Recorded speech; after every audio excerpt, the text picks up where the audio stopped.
Hi, and welcome back to Drink Wine Make Quilts. I'm Luann. Welcome to episode 2 of our Kite Quilt Series.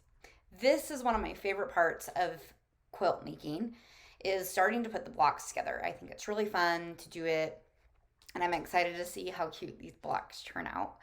To start the episode out right, I want to share with you what wine I'm drinking today. So the brand of wine that I'm drinking today, I found by accident in a Target. And the reason I fell in love with it is because of the brand and what it is. So the brand is called Middle Sister, which I am a middle sister. I have an older sister and a younger sister. And so instantly this stood out to me. Each type of one has a different stick figure on it. And then like a little snippy like middle sister thing. And so this one says never underestimate the power of a stick figure. And their corks are really cute too. Really cute. And so those are all their different wines that they have. I've only been able to find this brand in Target when I lived in California. Here back in Idaho, they have it at Burlam's, but they only have the red blend. They don't have the other one. So I'm going to have to go online and order the rest of them just to try them. But it's so cute. And so this bottle of wine was $9.82, which is amazing. And I've actually never tried this one. I've only done the Chardonnay. I did, when I saw this brand, I was buying like a care package for a friend. And I was like, oh my God, I have to get her this wine because I love this brand. And their Chardonnay is really good. And she said that the red was really good. So I'm assuming it is because she knows wine. So.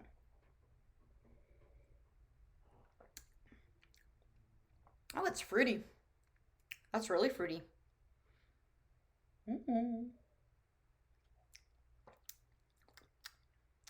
I like that. Sweet. That's good. All right. So Middle Sister, if you ever have a chance to grab one, do so. Or middlesisterwines.com, I guess is the website. So going back to our quilt, very excited. So you now have all of your quilt fabric cut out. And so what we're going to be working on today is we're going to be working on making all of these kite squares. So these are actually technically called pinwheels, but they look like kites to me, okay? And so I know that it's a lot of work to put these together. And so we will just try to get through it together. This is why you quilt in groups, because it's much more fun. So with these squares, it does take a little bit of extra patience, I guess is the best word to say for it. So just be aware of that. Also, you will need a pencil in order to complete this. They do have like fabric pencils that I've literally never used. So you can go buy one, but I always just use a regular pencil. So let's get going on the next step of this series. All right, so what it's going to ask us to do is we first need to mark our white polka dot fabric. If you remember, for my white polka dot fabric, I chose this glittery star fabric, and you should have 44 3 by 7 8-inch squares. And what we need to do is we need to mark this up. This is a pain in the ass. I am not gonna lie. I'm not gonna pretend like this is the easiest part of quilting, because it's not, but it really does help if you don't skip this step, which I have skipped this step before and it was kind of a mistake. So what we're doing is we're about ready to draw a guiding line. So what I did is I took my square, I made it into a diamond, and I put it onto my quilt mat. From there, I made sure that my top point and my bottom point are lined up with the line on both sides. Now I'm going to take my ruler thing, and what I'm going to do is I'm going to line it up just as if I'm cutting it. And so it's just right next to that line. It's all ready to go, where I can see through and I can see I'm lined up here, I'm lined up here, I'm lined up here. And I'm just going to take a pencil and I'm going to draw a line. What this is going to act as is a guiding for us once we start sewing. So I'm going to do this with all 44 squares.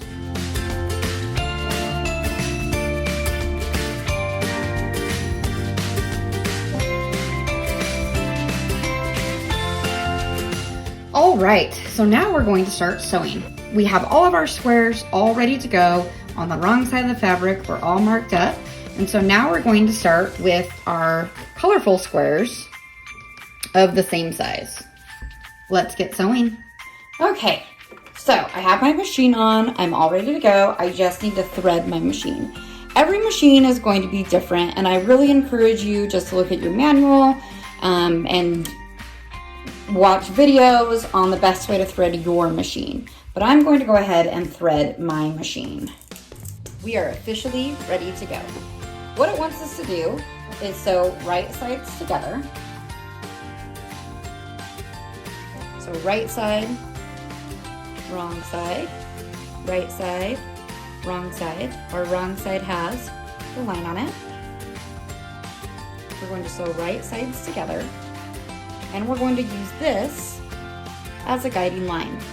When you quilt, you want to use a 1/4 inch seam when quilting. What that means, it means you want to line your foot up with this line. It's going to create 1/4 inch. So let's pull you up closer. So when sewing, we're going to line our foot right up against that line, and we're going to sew. All right, here we go. As you can see, I'm just staying right along that line. Now I like to save on thread, and you do this by not stopping your thread, but just continue sewing. And I'm going to continue to sew on this right hand side here. Keeping it on this right hand side, I should say. This is reason why you should line up before you start sewing, because that's going to suck later. If this is your first time sewing, just go nice and slow. There's no reason to rush it. Just push that pedal nice and slow.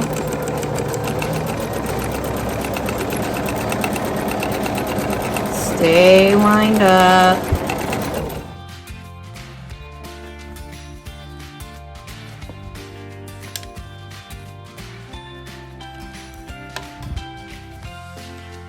Taking time to match every time.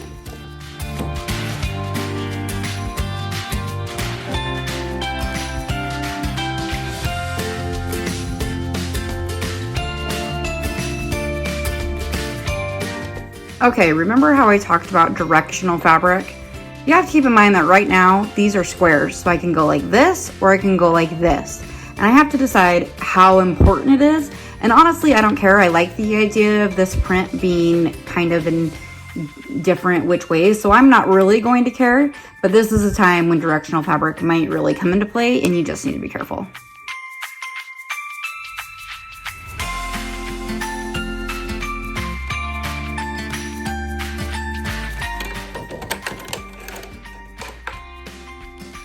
Okay, all done. I'm now going to go ahead and separate all these squares out and go to our next step. Okay, now that I have them all separated, I now need to do the same thing to the other side. So as you can see, I just sewed along this side. I need to sew along this side. So I'm just going to put it through the machine, and instead of aligning over to the right, I'm gonna align over to the left. And so it will now sew the opposite side.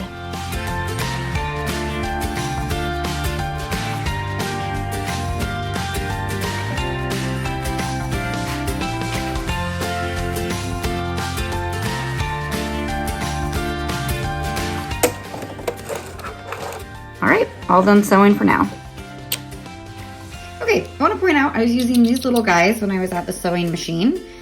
This is actually something I think I got from my mom. I actually don't even really know where these came from. They are just little scissors that are nice. I see a lot of people have them tied around their neck, and it's just nice when you're at the machine cutting. However, I do want to point out that your sewing scissors work just as fine. And in fact, I think those scissors are super old, and so they only really work in like the far back of them. How do I still use use them? I don't know. Those things. These actually work a little bit better. So we're just gonna get these all separated out, and then we're gonna go back and doing some cutting. All right, don't forget to have your wine break. Super delicious. Okay. So now what we need to do is we're once again be using this red line as a guide, and we just need to cut these now all in half. So I'm going to layer a couple on top of each other. I'm probably going to do 4 at a time. That way I do this 11 times, to 44 of them.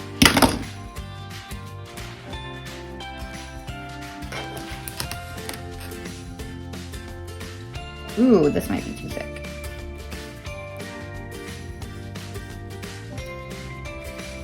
You shall see. Oh no, we're good. We're good. All right. So now I'm just gonna cut all of these, put them up, get them ready to go for the next step, which will be seam pressing. So just make sure that you have your iron hot and ready to go.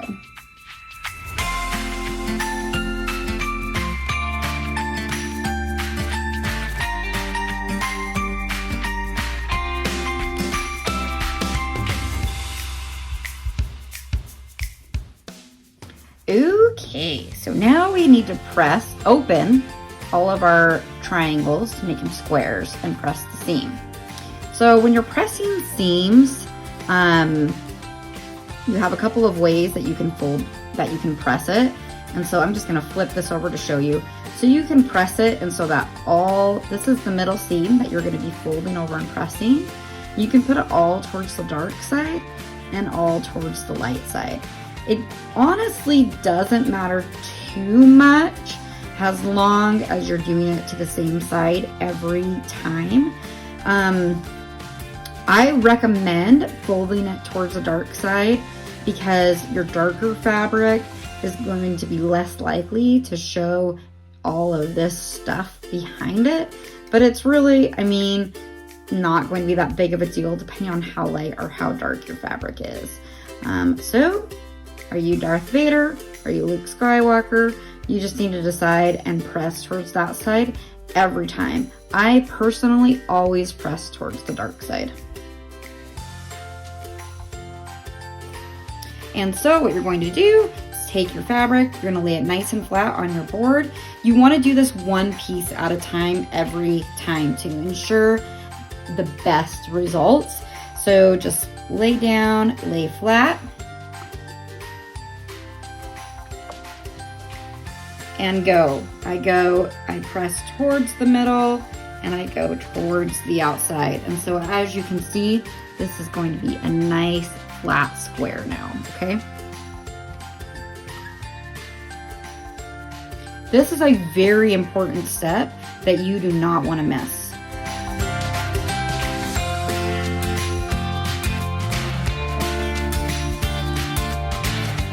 Okay, so now we are ready for the next step, which is going to be sewing these squares together.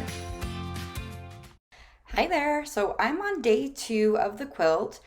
Reason being, and I really want to emphasize this, can happen to anyone, and I debated whether or not I wanted to share with you what had happened, but then realized that this is just part of quilting.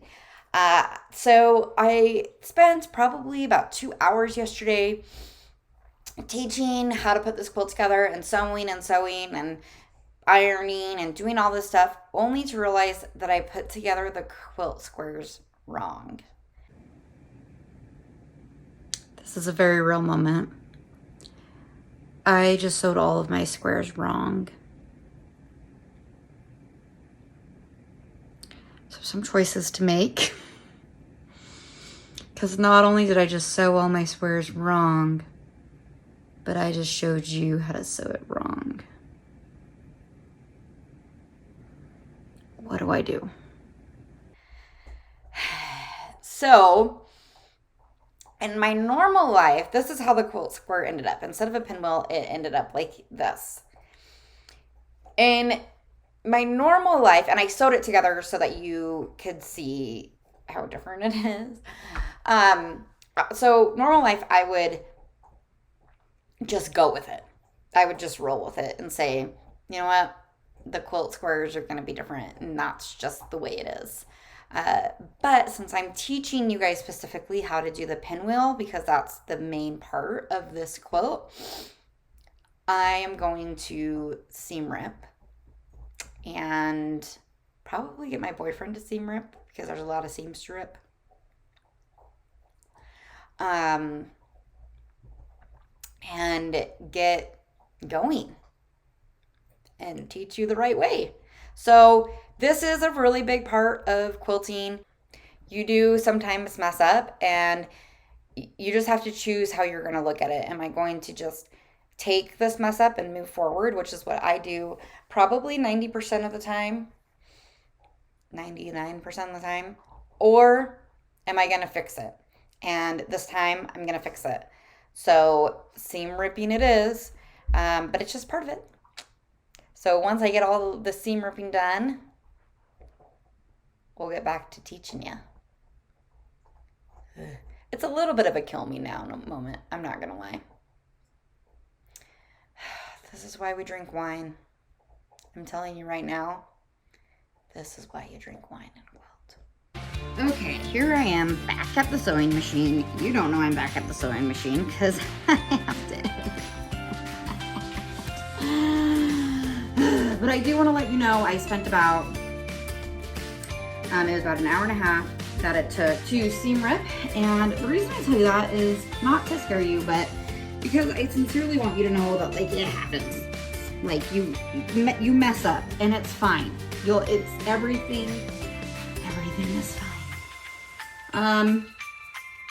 Okay, so now we're gonna start putting together our squares. And so we've sewn and we've put together these guys that are all pressed and ready to go. As you can see, mine look a little crazy because I had to seam rip them, but it's fine. So now we're gonna make these into the pinwheels. And in order to make them into pinwheels, we sew two together, and then we'll sew those together, so rectangles together to make a square.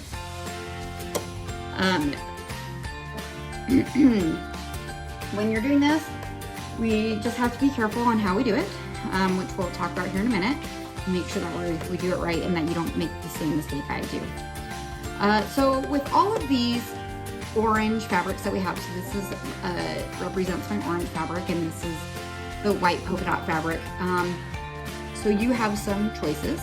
You can either match print with print, and so you can take two of these guys and put them together, and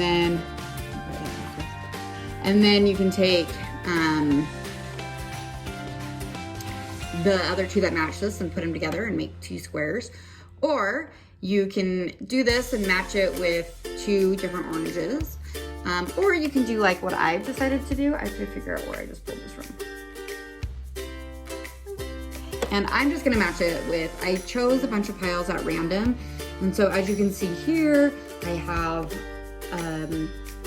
while I was finishing up work, I had an hour-long conference call, the last part of work, and that I didn't need to be on my computer for. I just needed to be listening. And so I divided up my fabrics like so into these little piles, and so that's how I'm going to do mine.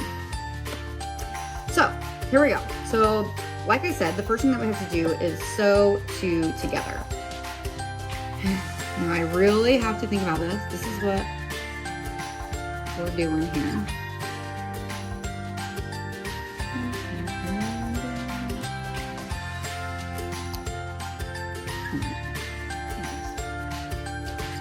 So this is what we're doing here to make a pinwheel. Nope, something's wrong. It's what we're doing. Look at that. So that's what we're doing to make a pinwheel. And so as you can see, we have, we have our white polka dot, then our orange, our white polka dot and our orange, and it goes all the way around in these triangle shapes. And see how easy it was for me to mess up just like right from the beginning? So it's really important that we're paying attention to what we're doing and ensure that we're doing this right, because that's what we want. We want to do it right. We don't want it to be crazy. Like, we I'm just gonna be honest with you right now. If I mess up this, we're just rolling with it. And we're no longer doing business. But when you're sewing your fabrics together, I just want you to look at this. See how our orange fabric comes up and then it comes down? That is always the line that we're gonna want to make, okay? And so that's how we need to think about it. We need to think that we're always making this line, and it's gonna be the same up here. We're gonna go this and this, and again, we're making this line with our fabric, our orange fabric. So we're going to use the same method we used before, where we just continue sewing. We don't stop and cut in between each one. We just sew. We want to ignore these little triangles that stick out, and I'm lining up my fabric. So here's the fabric that I'm lining up right there. So it looks like that. I have little triangles on each side. We're still going to use the 1/4 inch seam, meaning we're going to keep the edge of the fabric right along the edge of the foot. And here we go.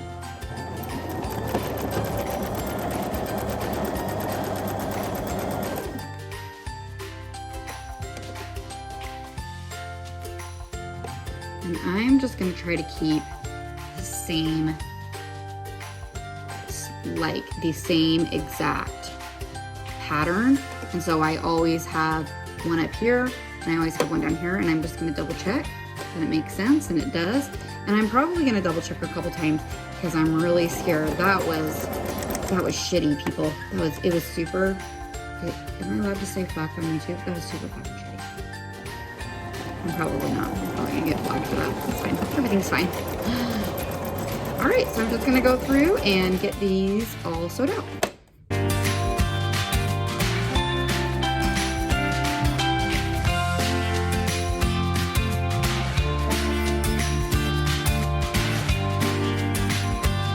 You're going to find sometimes that obviously something went wrong here.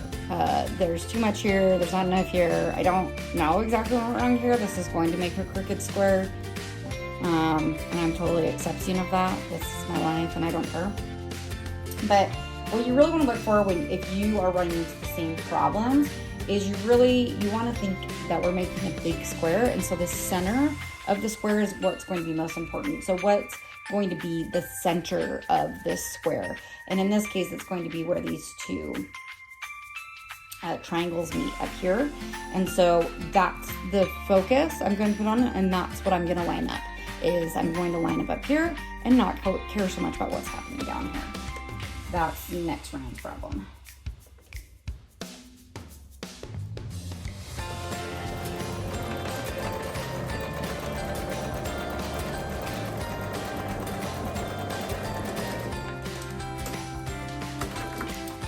All done. So I'm going to get these all clipped apart, and then I'm just going to go over to my ironing board and I'm going to press open these seams.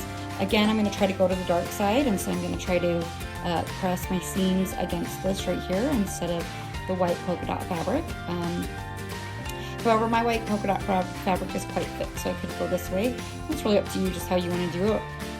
Just like I said before, I just encourage you to always try to press your seams the same way. That's why I picked the dark side, because that's just what was easiest for me to pick. So I'm going to go get all my seams pressed and then I'll be back. All right, so I got everything pressed and ready to go. And I have, since I wanted I wanted a really randomness of my orange, and so I have them all paired off and ready to go to make sure that it all stays random. And now I'm going to start sewing together. So this is when your little triangles that are at the end that got in the way before are actually going to become really handy. Because what you're going to do is you're going to match triangle right here to triangle. So you're going to create bad ears. So you'll have some triangles on this side, just triangles on this side, and it's going to create bad ears. And if you feel your fabric, you can feel that they kind of fall into each other's little crevices, because the way that we folded these, we always folded to the dark side. And so because of that, when we put these together, it's impossible for me to tell you over the internet. You're just gonna have to feel it for yourself. But you can feel them slide into each other, and that's what you want. And just like I talked about before, the center is what we're really interested in. And so if this is extra down here, if this is extra down here, that's not what's important. What's important is the center. We want our center to look good. So we line up our fabric.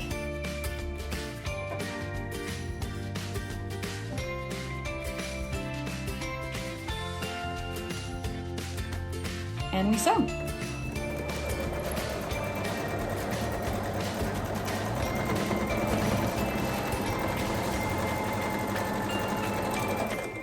So again, we're putting right sides together, and you're gonna use the same, we're gonna do the same thing where we just keep it going. We don't cut every time. However, I just wanted to show you, this is what you're making. Isn't this exciting? This is exciting for me because I know I did it right. God's sake. So here we go. Let's finish some squares.